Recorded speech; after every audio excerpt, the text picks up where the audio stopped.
Hum. Olá, sou Paulo Salustiano, urologista do Rio de Janeiro. Estou aqui diretamente de Salvador fazendo a cobertura do Congresso Brasileiro de Urologia.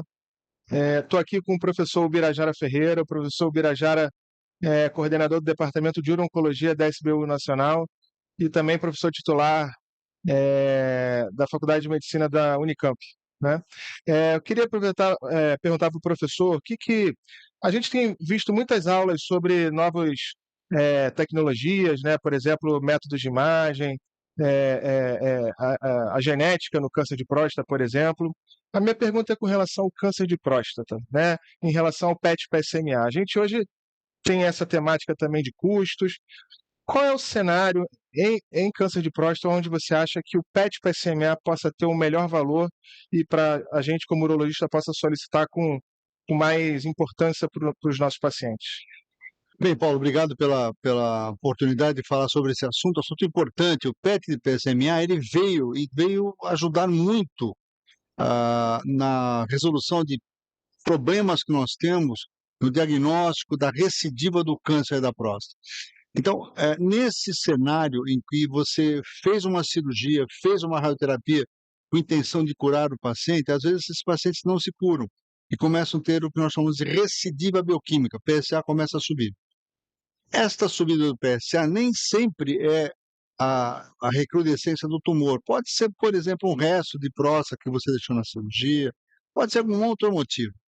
E o PET do PSMA, nesse cenário, feito depois de alguma subida do PSA, a gente sabe que até meio de PSA, a acurácia desse exame não é boa. Mas a partir de meio de PSA, nós já temos uma acurácia boa de 60%, 70%. Ou seja, então, foi nisso que ele foi concebido. Quando você tem uma subida do PSA, você não sabe se está voltando a doença, se você deixou um pedaço de próstata, alguma coisa. Com o PSA, com o PET do PSMA, você vai ter alguma área que pode ser suspeita ou que te dê certeza que realmente aquilo é uma recidiva ou uma metástase. Óbvio que nós começamos a usar mais esse exame também em casos em que você está diante de uma doença mais grave, de alto risco, e você acha, por exemplo, que o PSA é um pouco acima do que você esperava, que esse paciente já pode ter metástase, e aí pode ser usado também antes da cirurgia, para avaliar este paciente ainda é curável ou não, quando ele tem níveis de PSA alto, um toque positivo, assim por diante. Então, talvez nesses dois cenários, o PET de PSMA seja útil. E lembrar também que em fases avançadas da doença, né, que a gente acaba ficando mais um pouco afastado do paciente, tem até estudo com lutécio, né, com ganho de sobrevida, e o PET-PSMA está incluído dentro do estudo, né? A propósito, falando sobre doença avançada, falamos de doença inicial, qual é a sua visão em relação ao papel do urologista, né? Nesse acompanhamento, a gente ouve muito falar da jornada do paciente com câncer de próstata. Qual deve ser o papel do urologista? Como é que você vê a importância da gente no acompanhamento diagnóstico e até as fases mais avançadas da doença? Bom, é verdade, a gente usa muito essa palavra jornada. Eu não gosto muito, né? Porque jornada geralmente é uma coisa assim mais prazerosa, né? E o paciente não passa por prazeres nesse caminho em que ele começa a ter a doença vai avançando. Mas de qualquer maneira, quer dizer o seguinte: à medida que a doença vai evoluindo, como o urologista pode ser útil? Até que ponto? Nós temos lutado ao longo de algumas décadas para que o urologista continue sendo protagonista nessa história. Não só o indivíduo passivo de aceitar para que lado que vai a coisa, por exemplo, quando o oncologista decide fazer A ou B, mas sim ele possa decidir junto com o oncologista, às vezes antes do oncologista.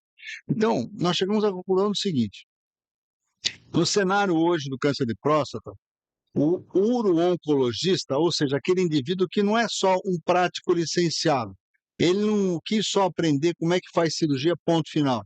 É um indivíduo que conhece a doença, que tem noção da doença e que também faz cirurgia, esse é o uro-oncologista, ele pode chegar até o ponto da quimioterapia citotóxica, antes disso.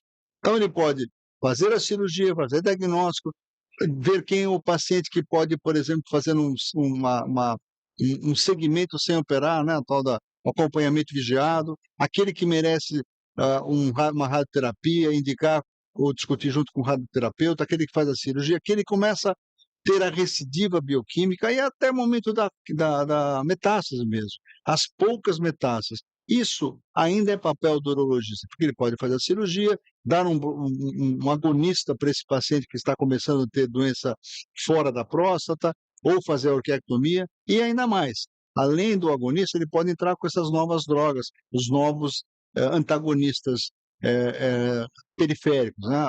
Esses hormônios que podem, são drogas que podem fazer o bloqueio hormonal periférico.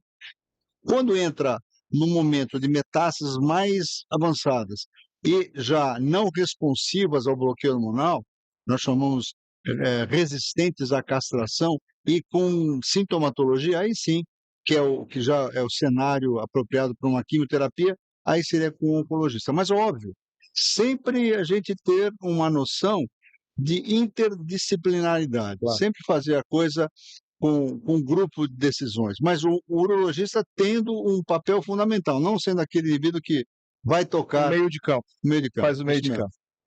Muito obrigado, professor, pela sua participação. Siga a TV SBU. Nos vemos. Até lá. Tchau, tchau.